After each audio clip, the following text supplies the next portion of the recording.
आँखा बन्द गर्दा देखिन्छ तिम्रै अनुहार। शब्द नबोली बुझ्छु तिमी छौ यही वरिपरि।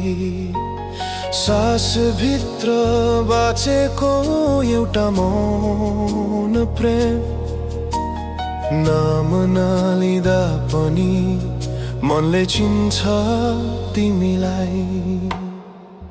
भिडभाडको बीचमा पनि मन एक्लै रोइरहन्छ। सबैले हाँस्न सिकायो तर तिमीले चुपचाप बुझायो। थकेका पाइला भारी सपना रातभरि नसुतेका आँखा। तिमी नहुँदा पनि तिमीले नै थामेका छन् मेरा चाहना।